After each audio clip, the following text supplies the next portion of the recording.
আসসালামু আলাইকুম friends.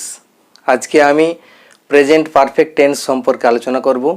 Present perfect tense কাকে বলে? প্রেজেন্ট পারফেক্ট টেন্স আমরা তাকেই বলি বর্তমানকালে কোনো কাজ সবেমাত্র শেষ হয়েছে কিন্তু তার ফলটা এখনো পর্যন্ত বিরাজমান রয়েছে, তার ফলটা কিন্তু এখনো শেষ হয়নি। যদি এরকম বোঝায় সেটাকে আমরা প্রেজেন্ট পারফেক্ট টেন্স বলে থাকি। বা কোনো কাজ সবেমাত্র শেষ হয়েছে যদি এরকম বোঝায় সেটাকে আমরা প্রেজেন্ট পারফেক্ট টেন্স বলবো। যেমন ছেলেটি একটি বাঘ দেখেছে, ছেলেটি বাঘটাকে দেখেছে কিন্তু বাঘটাকে দেখার পর কি হয়েছে সেটা কিন্তু এখানে বলা হয়নি। অর্থাৎ বাঘটা পালিয়ে গেছে না তাকে তাড়িয়েছে কোনো কিছু কিন্তু এখানে পরিষ্কারভাবে বলা হয়নি। তো এটা হচ্ছে প্রেজেন্ট পারফেক্ট টেন্সের একটা উদাহরণ। তো আমরা প্রথমে দেখব, যেমন কি বললাম আরেকবার বলি, যে বর্তমানকালে কোনো কাজ সবেমাত্র শেষ হয়েছে কিন্তু তার ফলটা এখনো পর্যন্ত বিরাজমান রয়েছে, সেটাকে আমরা প্রেজেন্ট পারফেক্ট টেন্স বলবো। যেমন ছেলেটি ভাত খেয়েছে, ভাত খাওয়া কাজটা সবেমাত্র শেষ হয়েছে কিন্তু তার ফলটা বিরাজমান রয়েছে, তার ফলটা রয়ে গেছে, এরকম যদি বোঝায় সেক্ষেত্রে আমরা প্রেজেন্ট পারফেক্ট টেন্স বলবো। প্রেজেন্ট পারফেক্ট টেন্সের গঠন কি বললাম, যে ছেলেটি একটি বাঘ দেখেছে, ছেলেটি একটি বাঘ দেখেছে, ছেলেটি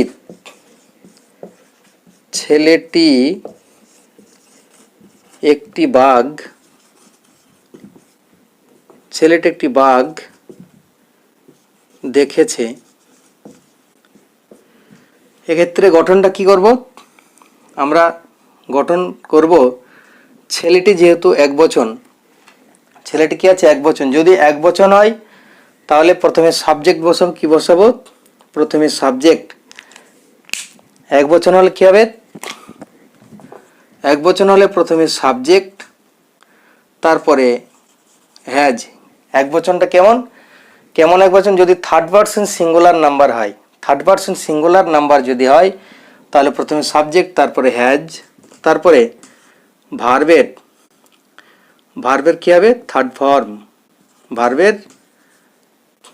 ভার্বের থার্ড ফর্ম হবে বা পাস্ট পার্টিসিপল ফর্ম কি হবে? সাবজেক্ট প্লাস হ্যাজ প্লাস ভার্বের পাস্ট পার্টিসিপল বা থার্ড ফর্ম প্লাস অবজেক্ট। তো এক্ষেত্রে আমরা সেন্টেন্সটা কেমন গঠন করব? প্রথমে ছেলেটি, উদ্দেশ্য কি? ছেলেটি দ্য বয় কিন্তু third person singular, the boy has কি করেছে? দেখেছে। দেখার থার্ড ফর্ম কি আছে? দেখার থার্ড ফর্ম হচ্ছে seen. The boy has seen the boy has seen, যেহেতু একটি বলেছে তাহলে কি হবে? A tiger. The boy has seen a tiger. The boy has seen a tiger, ছেলেটি একটি বাঘ দেখেছে। যদি কেউ বলে আমি একটি বাঘ দেখেছি তাহলে কি হবে? এই হ্যাজের জায়গায় হ্যাজের জায়গায় কি হবে? হ্যাভ হবে। যে I have seen a tiger, আমি একটি বাঘ দেখেছি। We have seen a tiger, যেমন উই হ্যাভ সিন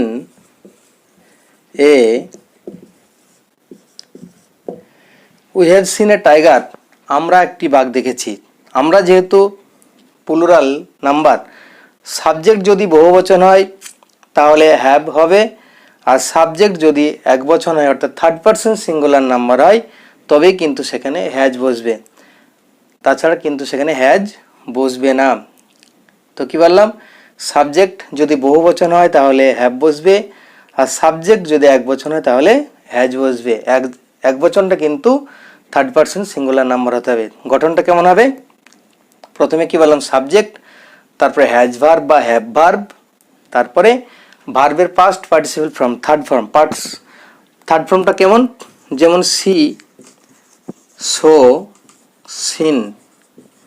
এই সিনটা কি? Third form. সি হচ্ছে যেটা প্রেজেন্ট টেন্সে ব্যবহার করি, সো আমরা পাস্ট টেন্সে ব্যবহার করি। আর সিন যেটাকে আমরা পাস্ট পার্টিসিপল হিসেবে ব্যবহার করি, অর্থাৎ থার্ড ফর্ম হিসেবে ব্যবহার করি। কেমন? আই সি আমি দেখি, আই শো আমি দেখেছিলাম, আই হ্যাভ সিন আমি দেখেছি। তো বোঝা যাচ্ছে আই সি আমি দেখি এটা বর্তমানে কোনো কিছু করা অর্থে, সো অতীতে কোনো কিছু করেছিল, আই শো আমি দেখেছিলাম, সিন আই হ্যাভ সিন আমি দেখেছি। তো এটা থার্ড ফর্ম। এই থার্ড ফর্মটা সবসময় আমরা এটা এখানে বসাবো। কী বসাবো? প্রথমে সাবজেক্ট, তারপর হ্যাজ বা হ্যাভ, তারপর ভার্বের থার্ড ফর্ম প্লাস অবজেক্ট। যদি বলি এটা যদি নেগেটিভ সেন্টেন্স করি কেমন হবে? যে যদি বলা হয় ছেলেটি বাঘ দেখেনি, নেগেটিভ সেন্টেন্স কী হবে? ছেলেটি বাঘ দেখেনি। কী হবে? সব কিছুই এক থাকবে। দ্য বয় হ্যাজের পর একটা not, the boy has not seen a tiger.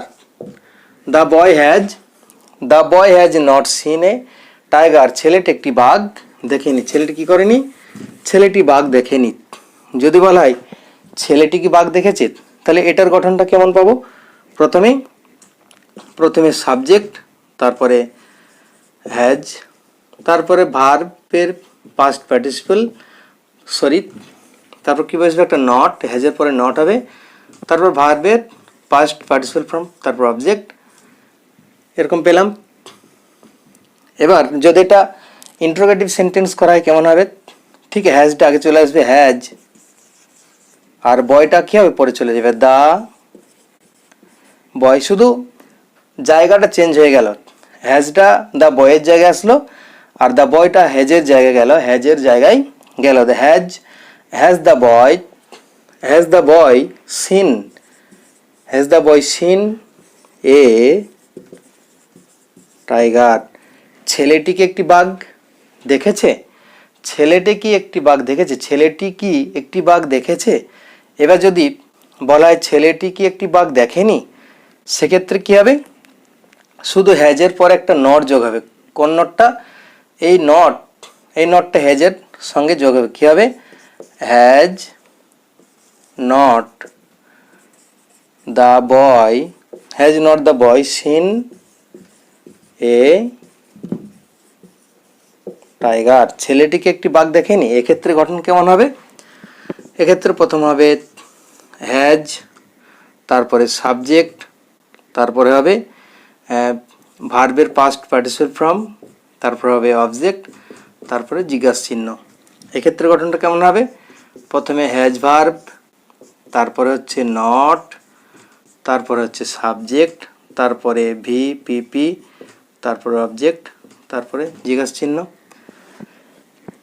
এবার যদি এই সাবজেক্টটা দা বয় না হয়ে যদি প্রিপোজিশন হতো, এর আগে বলেছি এই সাবজেক্টটা যদি নাউন না হয়ে যদি প্রোনাউন হতো, তাহলে কি হতো? যদি এখানে হি হতো, কি হতো? সে কি বাঘটিকে দেখেনি? কি হতো? Has he not. তাহলে নটটা কি? নটটা কিন্তু সাবজেক্টের পরে বসতো। Has he not seen a tiger. সে কি একটি বাঘ দেখেনি? এর গঠনটা কেমন হতো? Has verb plus subject plus not plus VPP plus object plus জিজ্ঞাসা চিহ্ন। তো কি হতে বললাম? যদি এরকম হয় তাহলে যদি প্রোনাউন হয়, যদি সাবজেক্ট যদি প্রোনাউন হয়, তাহলে ইন্টারোগেটিভ নেগেটিভ সেন্টেন্সের ক্ষেত্রে সবসময় পরে নট বসাবো। আর যদি সাবজেক্ট যদি নাউন হয়, তাহলে ইন্টারোগেটিভ নেগেটিভ সেন্টেন্সের ক্ষেত্রে নাউনের আগে নট বসাবো। এটা আমরা মনে রাখবো। যদি বলে ছেলেটি কাপ ভেঙেছে বা সে কাপ ভেঙেছে, কি হবে? সে কাপগুলো ভেঙেছে। কি লিখবো? He has. বা যদি বলে তারা কাপগুলো ভেঙেছে, সেক্ষেত্রে কী লিখব? সাবজেক্ট হচ্ছে দে, দে হ্যাভ, দে হচ্ছে plural number, they have broken, they have broken the cups. এক্ষেত্রে গঠন কী হবে? প্রথমে হবে সাবজেক্ট, তারপর হবে হ্যাভ ভার্ব, হ্যাভ ভার্ব, তারপর হবে ভার্বের পাস্ট পার্টিসিপল ফর্ম, তারপর অবজেক্ট, তারপর হবে প্লাস, প্লাস ডট। কি লিখলাম? প্রথমে সাবজেক্ট বসিয়েছি দে, তারপরে দে, দে যেহেতু প্লুরাল নাম্বার সেক্ষেত্রে হ্যাভ, দে হ্যাভ, তারপরে কি?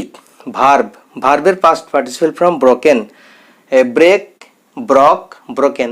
আই ব্রেক দ্য কাপস, আমি কাপগুলো ভাঙি। আই ব্রক দ্য কাপস, আমি কাপগুলো ভেঙেছিলাম। I have broken the cups, আমি কাপগুলো ভেঙেছি। ঠিক এইভাবে they have, they break, they break the cups, তারা কাপগুলো ভাঙে।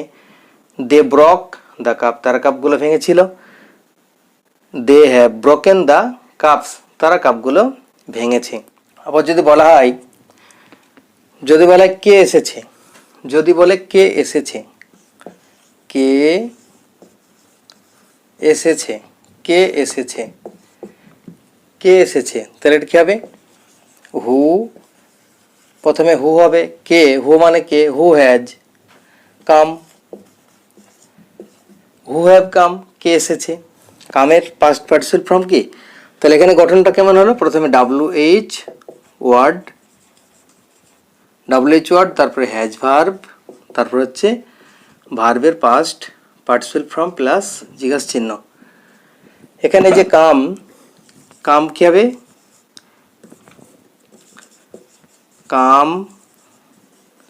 কেম, কাম। আমরা এটা বসাবো, কি লিখলাম? হু হ্যাজ কাম, কে এসেছে। যদি বলে, যদি বলে এখানে কে এসেছে, কি হবে? Who has come here, come here, এখানে কে এসেছে। যদি বলে সে কেন এখানে এসেছে, সে কেন এখানে এসেছে, তাহলে কি? হোয়াই, প্রথমে কি হবে? Why has he come here, সে কেন এখানে এসেছে। Why has he come here. যদি বলে সে কেন এখানে আসেনি, সে কেন এখানে আসেনি, কি হবে? Why has, why has he not come here, why has he not come here, সে কেন এখানে আসেনি, সে কেন এখানে আসেনি। যদি বলে কে কাজটি করেছে, কে এটা করেছে, কে এটা করেছে, কি হবে?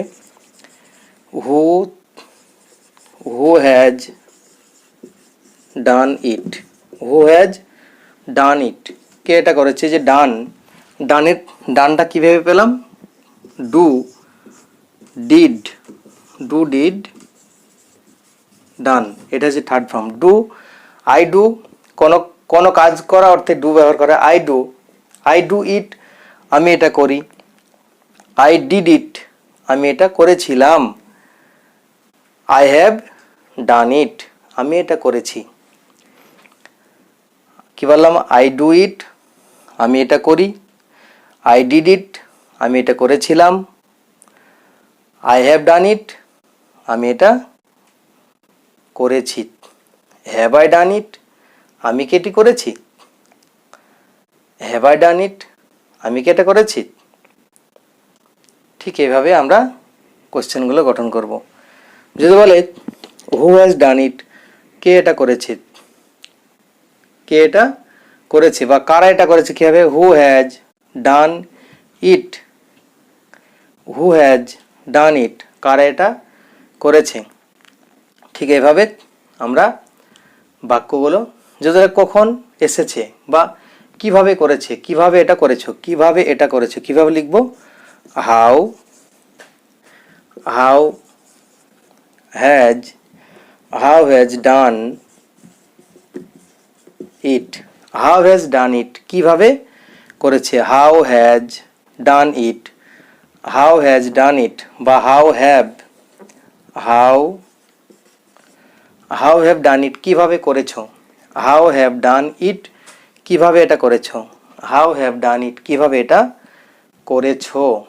আবার যদি বলে কখন এসেছো, কি লিখব, হোয়েন হ্যাজ কাম,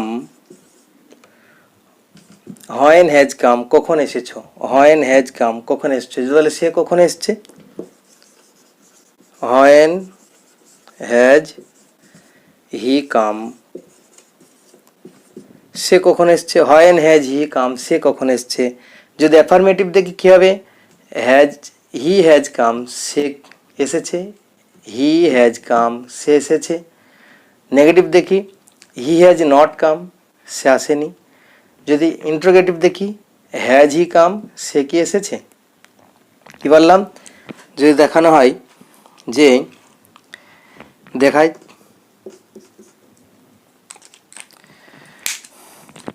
এটা ভেঙে দেখাই, he has come, he has come, সে এসেছে।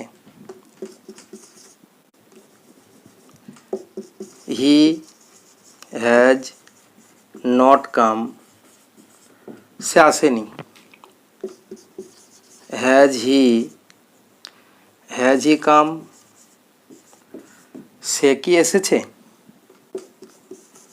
হ্যাজ হি নট কাম, সে কি আসেনি। কি বললাম, এটার সঙ্গে মিলেছে। যদি আমরা আবার যদি বলি, এবার যদি বলি সে কখন এসেছে, তাহলে ঠিক এর আগে হোয়েন যোগ করলে কিন্তু হোয়েন হ্যাজ হি কাম, সে কখন এসেছে। কি বললাম, হোয়েন হ্যাজ হি কাম, সে কখন এসেছে। হি হ্যাজ কাম, সে এসেছে। হি হ্যাজ নট কাম, সে আসেনি। হ্যাজ হি কাম, সে কি এসেছে। হ্যাজ হি নট কাম, সে কি আসেনি। ঠিক যদি এবার যদি বলে সে কেন আসেনি, সে কেন আসেনি, তাহলে কিন্তু কী হবে, why has he not come, সে কেন আসেনি। যদি বলি কখন এসেছে, সে কখন এসেছে, হোয়েন হ্যাজ হি কাম, তাহলে হোয়েন যোগ করলে কি হচ্ছে, হোয়েন হ্যাজ হি কাম, সে কখন এসছে। আবার যদি বলি এখানে যদি বলি কে এসেছে, তাহলে কী হবে, এখানে হিটা উঠে যে কী হবে, হু হ্যাজ কাম, কে এসেছে। যেমন কি আছে এখানে কি লিখেছি, লিখলাম হু হ্যাজ কাম হেয়ার, কে এখানে এসেছে, হু হ্যাজ কাম, কে এসেছে। সো ফ্রেন্ডস, আজকের আলোচনা আমি এখানে শেষ করছি। দেখা হবে পরবর্তী ভিডিওতে।